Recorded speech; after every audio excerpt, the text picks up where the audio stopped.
Hello everyone, আসসালামু আলাইকুম। কেমন আছেন সবাই? বাংলাদেশি ব্লগার লিপি চ্যানেল থেকে আমি লিপি আমার লাইফের নতুন আরেকটি লাইফস্টাইল ব্লগ নিয়ে আপনাদের মাঝে হাজির হয়ে গেলাম। আশা করছি যে যেখান থেকে আমার আজকের ভিডিওটি দেখছেন সবাই সুস্থ আছেন, ভালো আছেন এবং নিরাপদে আছেন। আলহামদুলিল্লাহ, আল্লাহর রহমতে আমিও আমার পরিবারের সবাইকে নিয়ে ভালো আছি। আজকের ভিডিওটা আমি 2 দিনের ভিডিও মিলিয়ে তারপরে আপনাদের সাথে শেয়ার করছি। আসলে সাধারণত আমি কিন্তু 2-3 দিনের ভিডিও মিলিয়ে তারপরে কখনোই ভিডিও শেয়ার করি না। আমার যেদিনকে ভিডিও দেওয়ার ডেট থাকে বা ওই দিনকেই আমি সকাল থেকে ভিডিওটা স্টার্ট করি বা তার আগের দিন ভিডিওটা করে রাখি। যেদিনই ভিডিও করি না কেন একদম পুরো দিনের ভিডিওই করি। যেমন সকাল থেকে যদি আমি স্টার্ট করি ভিডিওটা, সেটা আমি হয়তো বা দুপুর পর্যন্ত কন্টিনিউ করি কিংবা সন্ধ্যা পর্যন্ত কন্টিনিউ করি, কিন্তু আলাদা আলাদা ভেঙে ভেঙে ভিডিও শ্যুট করে রেখে সেগুলো জোড়াতালি দিয়ে ভিডিও এডিট করতে আমার খুব কষ্ট হয়। আর আমি কেন জানি সেই ভিডিওগুলো ঠিকমতো মিলাতে পারি না। তো সেই কারণেই আমি যেদিন ভিডিও করি সেদিন একদিনই পুরো দিন ভিডিও করে তারপরে ভিডিও এডিট করে আপনাদের সাথে ভিডিও শেয়ার করি। তবে আজকের ভিডিওটা অন্য রকমের হয়ে গিয়েছে। এই যে ভিডিওটুকু দেখতে পাচ্ছেন এটা 19 তারিখের সকালবেলার ভিডিও। আমি 19 তারিখ থেকেই ভিডিওটা স্টার্ট করছিলাম, কিন্তু আমি হঠাৎ করে অসুস্থ হয়ে যাই বলতে আমার খুব ঠান্ডা লেগেছে। আর ঠান্ডা লাগলে যে কি অবস্থা হয় তা তো বুঝতেই পারছেন। তো সেই ঠান্ডা লেগে খুব খারাপ লাগছিল, তাই 19 তারিখের ভিডিও আর কন্টিনিউ করতে পারি নাই। তাই ভাবলাম যে 20 তারিখে যা যা করেছি, তাই 19 তারিখ আর 20 তারিখ মিলিয়ে ভিডিওটা তারপরে আপনাদের সাথে শেয়ার করব। আর 20 তারিখে আমার মেয়ের জন্মদিন ছিল। অলরেডি কিন্তু আমার একটা পোস্টে অনেক আপুরাই জেনে গেছেন। আর এই ভিডিওটা গতকালকে আপনাদের সামনে যাওয়ার কথা ছিল। তো ওই যে বললাম আমার ঠান্ডা লেগেছে, আর ঠান্ডা লেগে সবচেয়ে বেশি যে সমস্যাটা হয়েছে সেটা আমার গলায় সমস্যা হয়েছে। কথা বলতে গেলে গলার ভিতরে অনেক বেশি খুসখুস করে, তো কথা বলতে অনেক কষ্ট হয়। আর আমি কষ্ট করে যে কথাগুলো বলি সেগুলো আমার পরিবারের সদস্যরা আমার মেয়ে, আমার হাজবেন্ড সেগুলো মানিয়ে গুছিয়ে নেয়। কিন্তু এই কণ্ঠ নিয়ে যদি আমি আপনাদের সাথে কথা বলি আপনারা কিন্তু সেটা কিছুতেই মেনে নেবেন না। তাই আমি সেই ভয়ে গতকালকে আর ভিডিওতে ভয়েস দেইনি, আর আপনাদের সাথে ভিডিও শেয়ারও করিনি। তো আজকে আলহামদুলিল্লাহ গলাটা অনেকটাই ভালো, তো ভাবলাম আজকে ভয়েস দিয়ে ভিডিওটা আপনাদের সাথে শেয়ার করি। তো সকালবেলা দেখতেই পেলেন সবার আগে নাস্তা করে নিয়েছি। নাস্তায় ছিল রুটি, আর আগের দিন রাতে মিষ্টি কুমড়া রান্না করেছিলাম, সেটা গরম করে নিয়েছিলাম। আর ড্রাগন কেটে নিয়েছি। ড্রাগন খুব শখ করে কেটে নিয়েছিলাম, কিন্তু আমি ড্রাগন পুরোটা শেষ করতে পারিনি। 2 পিস ড্রাগন খেয়েছিলাম, বাকিটা মেয়ের জন্য আবার রেখে দিয়েছিলাম। ড্রাগন অনেক আপুদেরই অনেক পছন্দ, তো আমার একদমই পছন্দ না, কারণ বিচিটা যদি দাঁতের নিচে পড়ে আমার খুব খারাপ লাগে। স্বপ্ন নূরের সংসারের নূর আপুর মুখে শুনেছি সে নাকি একসঙ্গে 3-4 কেজিও ড্রাগন খেয়ে ফেলতে পারে। তো আমি তো 1 পিস খেয়ে ফেলতে পারি না, তাতেই আমার অনেক বেশি কষ্ট হয়ে গেছিলো। তো যাই হোক, আমি নাস্তাটা করে বেডরুমটা গুছিয়ে নিয়েছি। এরপরে আমার শু র্যাকের উপরে যা যা রাখা সেগুলো একটু মুছে নিলাম। এরপরে ফ্রিজটাও মুছে নিব, আর ফ্রিজের পাশে যে কিচেন আলমারিটা সেটাও পরিষ্কার করে নিচ্ছি হালকা পাতলা। প্রতিদিন যদি একটু এভাবে হালকা পাতলা মুছে নেওয়া যায় সময় করে, তাহলে কিন্তু মান্থলি যে ডিপ ক্লিনটা সেটা কিন্তু প্রয়োজন হয় না। তো সব সময় কিন্তু আর মোছামুছি হয় না, যেহেতু আজকে সময় আছে তাই ভাবলাম এগুলো মোছামুছি করি। আর আমি একদিনে সব কাজ করতেও পারি না, আমি কাজগুলো ভাগ করে তারপরে করি।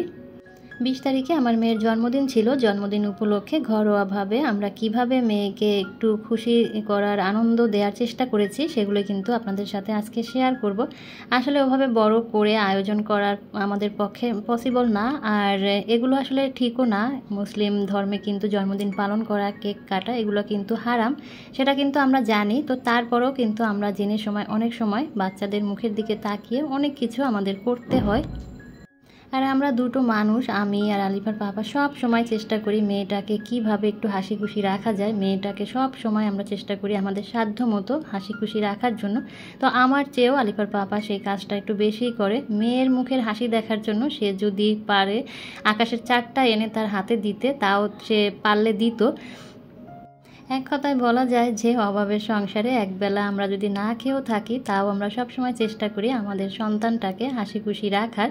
তা এখন অনেকেই হয়তো বলতে পারেন আপনি এতটাই গরিব যে আপনি একবেলা না খেয়ে থাকেন। আসলে এটা কথার কথা। এই কথা কিন্তু সিরিয়াস কোনো কথা না, আমরা কিন্তু কথার প্রসঙ্গে অনেক সময় অনেক কথাই বলে থাকি। আমাদের বাচ্চাগুলো কিন্তু এই ঢাকার শহরে সব সময় ঘরবন্দি থাকে, স্কুল আর ঘর ছাড়া কিন্তু এদের কোনো বাইরের জগৎ নেই। সপ্তাহে একদিন হয়তো বা তাদের বাবার ছুটির দিনে বাইরে একটু ঘুরতে যাওয়া, একটু রেস্টুরেন্টে খাওয়া দাওয়া, এই আর কি। কিন্তু আমরা যেভাবে শৈশব কাটিয়েছি আমাদের বাচ্চারা কিন্তু সেভাবে শৈশব কাটাচ্ছে না। আমরা কিন্তু পাশের ফ্ল্যাটে যদি আমাদের বাচ্চার বয়সী বাচ্চা থাকে তাও কিন্তু সেইখানে আমরা খেলতে দিতে চাই না, বাচ্চাদেরকে পাঠাই না, পাঠানোর মতো সাহস পাই না। তাদেরকে কিন্তু আমরা ঘরবন্দি করেই রাখি। তো বছরের একটা দিন যদি এভাবে একটু বাচ্চা কাচ্চা নিয়ে বাচ্চাটাকে আনন্দ দেওয়া যায় সেটা কিন্তু দোষের কিছু না। আমি যে আগের বাসায় থাকতাম সেখানে কিন্তু প্রতি বছর আমার বিল্ডিংয়ে যেসব বাচ্চা কাচ্চা থাকতো ছোট ছোট, আমার মেয়ের বয়সী বা তাদের বড় বা ছোট, তো তাদেরকে ডেকে এনে আমরা আমার মেয়ের কেকটা কাটাতাম। দুই একবার আর কি এরকমের হয়েছিল যে তাদের ফ্যামিলিকেও ইনভাইট করেছিলাম। তো এরকমের করেই ওর জন্মদিনটা আমরা সব সময় সেলিব্রেট করি, আসলে ওকে একটু আনন্দ দেওয়ার জন্য। শুধু এটা যে করি সেটা কিন্তু না, ও জন্মের পর থেকে এ পর্যন্ত প্রতি বছর জন্মদিনে আমার বাবা আমার মেয়ের জন্য মসজিদে মিলাদ পড়িয়ে দেয়। শুধু গত বছর বাদ গিয়েছিল, কারণ গত বছর আমার বাবা আর আমার মা আমার বাসায় ছিল আমার মেয়ের জন্মদিনে। তো আমার মনে হয় এভাবে যদি একটু বাচ্চাকে বছরে একবার একটু আনন্দ দেওয়া হয় সেটা তেমন কোনো দোষের হবে বলে মনে হয় না। তবে কথাগুলো কেউ খারাপভাবে নেবেন না, আসলে এক একজনের মন মানসিকতা এক এক রকমের। যাই হোক, আমি কিন্তু কথা বলতে বলতে আমার লিভিং রুমে সব কিছু একটু পরিষ্কার করে নিচ্ছি। আর গত ভিডিওতে আমার লিভিং রুম ডেকোরেশন শেয়ার করেছিলাম, সেখানে কিন্তু আমার প্রিয় প্রিয় আপুরা খুব সুন্দর সুন্দর কমেন্টস করেছেন। তার ভিতর থেকে হোসেন খান আইডি থেকে, আইডিটা ভাইয়ার হলেও কমেন্টসটা নিশ্চয়ই আপু করেছে, কথাটা পড়ে আমি বুঝতে পেরেছি। তো আপু লিখেছে, আমারও অনেক ইচ্ছে নীল রঙে সাজাবো, জানি না কবে পারবো, আপনার সাজানোটা সুন্দর হয়েছে। আপু মন খারাপ করো না, অনেক অনেক দোয়া আর ভালোবাসা রইল তোমার জন্য। দোয়া করি আপু খুব শীঘ্রই যেন তোমার ইচ্ছেটা পূরণ হয়। এরপরে MS তানজিলা আইডি থেকে আপু কমেন্টস করেছে, আপু অনেক সুন্দর হয়েছে। অনেক অনেক ধন্যবাদ আপু তোমাকে সুন্দর একটি কমেন্টস করার জন্য।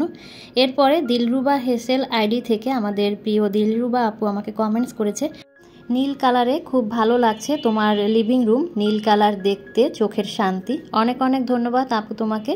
এরপরে জান্নাত রাসেল টাইনি ওয়ার্ল্ড থেকে আপু আমাকে কমেন্টস করেছে, আপু এত সুন্দর করে সাজিয়েছো, মাশাআল্লাহ, এক নজরে শুধু দেখছিলাম। অনেক অনেক ধন্যবাদ আমার প্রিয় আপু এত সুন্দর করে একটি কমেন্টস করার জন্য। এরপরে আমার চায়ের কেটলিটা নিয়ে দুটো কমেন্টস পেয়েছি, সেখানে তাসিনস মম আইডি থেকে আপু কমেন্টস করেছে, চায়ের এই কেটলিটা আমার খুব পছন্দ হয়েছে। তো আপু তোমার যদি চায়ের কেটলিটা এত বেশি পছন্দ হয়ে থাকে তাহলে তুমি আমার বাসায় আসো, তুমি বাসায় এসে আমার চায়ের কেটলিটা নিয়ে যাও।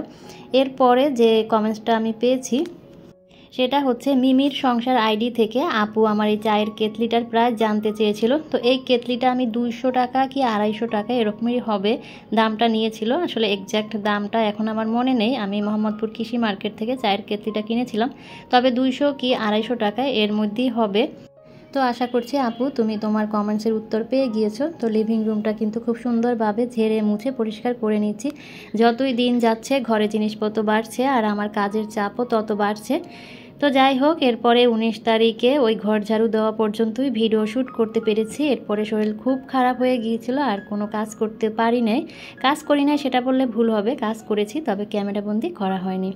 আর এটা ছিল 19 তারিখ রাত 12টা, যেহেতু 12টা বেজেই গিয়েছিল। তো তখন কিন্তু আর 19 তারিখ ছিল না, তখন কিন্তু 20 তারিখ অলরেডি পড়ে গিয়েছিল। তো আমার মেয়ের যে জন্মদিন সেটা আমার মেয়েকে কোনোভাবেই বুঝতে দেয়নি। আসলে প্রতি বছরই অনেক আগ থেকে আমরা এভাবে হাউকাউ করি মেয়ের জন্মদিন উপলক্ষে, আর মেয়ে তা আমাদের চেয়েও বেশি হাউকাউ করে কী রকমের কেক কিনবে, কি করবে জন্মদিনে, কাকে কাকে ইনভাইট করবে। আর এই কারণেই ওকে কোনো কিছুই আগে থেকে জানাইনি আর বুঝতেও দেয়নি। যেহেতু এই বাসায় আমরা নতুন এসেছি, এখানে কিন্তু আমাদের তেমন কোনো পরিচিত নেই। আর আমার পাশের ফ্ল্যাটে যে ভাবি আছে ওনার 3টা বাচ্চা, একটা মেয়ে 5-এ পড়ে আর ছেলেটা আমার মেয়ের বয়সী, আর একটা বাচ্চা আছে সেটা এখনও 6 মাস হয়তো বা পরিপূর্ণ হয় নাই। তো ওরা থাকলে হয়তো ওদেরকে ডাকতাম, কিন্তু ওরাও বাসায় নেই, ভাবি ভাবির বাবার বাড়িতে গেছে। তো ভাবলাম যেহেতু ও একাই, ও অনেক চিল্লাচিল্লি করবে যে একে দাওয়াত করতে হবে, ওকে দাওয়াত করতে হবে, হবে, কিন্তু আমি লোকজন কোথায় পাবো দাওয়াত করার জন্য। আর ওর স্কুলের ফ্রেন্ডদের যে ইনভাইট করব সেই অবস্থাও এখন আসলে নেই, কারণ হাতের অবস্থা খুব খারাপ। তো ওকে হচ্ছে কোনো কিছুই বুঝতে দেই নেই। আমি আলিফার পাপাকে বলছিলাম যে তুমি একটা কেক নিয়ে আসবা, আর রাত 12টার সময় হচ্ছে ওকে কেকটা আমি লিভিং রুমে সাজিয়ে টাজিয়ে ওকে এনে তারপরে ওকে একদম সারপ্রাইজ দিব। তো কেক আনা পর্যন্ত ও কিন্তু কিছুই জানতো না।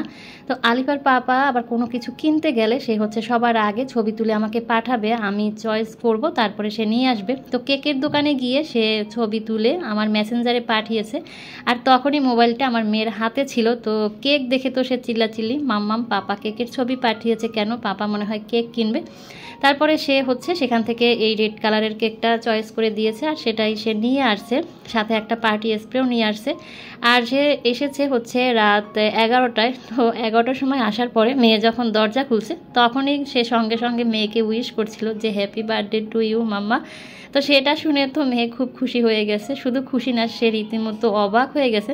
মানে ওকে আমরা সারপ্রাইজ দিতে চেয়েছিলাম রাত 12টায়, কিন্তু সে হচ্ছে সারপ্রাইজটা 11টার সময় পেয়েছে। তবে ও অনেক বেশি সারপ্রাইজড হয়েছিল, ও এসবের জন্য একদমই প্রস্তুত ছিল না। যাই হোক, 12টার সময় আমরা একটু রেডি টেডি হয়ে তারপরে কেক কেটেছি, 3 জনে মিলে কেক খেয়েছি, একটু আনন্দ ফুর্তি করেছি। সকালবেলা উঠি সবার আগে আমি হচ্ছে মেয়ের জন্য পায়েস রান্না করেছি সকালের নাস্তা হিসাবে। মেয়ের জন্মদিন আর আমি পায়েস রান্না করব না তা কি হয়। তো মেয়েকে হচ্ছে তার জন্মদিনে মিষ্টি মুখ করিয়ে তারপরে আমি স্কুলে পাঠিয়েছি। যেহেতু মেয়ের একটা স্পেশাল দিন, তাই স্পেশাল রান্নাবান্নাও করেছি, পোলাও করেছি, গরুর মাংস করেছি। খুব তাড়াহুড়া করে রান্নাটা করেছি, কারণ রান্না করে কিন্তু আলিফার পাপাকে লাঞ্চ দিয়ে দিয়েছি। আর স্পেশাল দিনে স্পেশালভাবে মেয়ের জন্য হচ্ছে প্লেট সাজিয়ে নিচ্ছি। আমি কিন্তু অফ ক্যামেরাতে রোস্টও করে নিয়েছিলাম। তো পোলাও মাংস রান্না করেছি, এটা মেয়ে জেনেছে। রোস্ট যে রান্না করেছি সেটা কিন্তু সে টের পায়নি, সে স্কুলে যাওয়ার পরে রান্না করেছিলাম। খেতে বসেও সে সারপ্রাইজড হয়েছে রোস্ট পেয়ে। তো খুব সুন্দর করে হচ্ছে তার প্লেটটা আমি সাজিয়ে গুছিয়ে দিচ্ছি।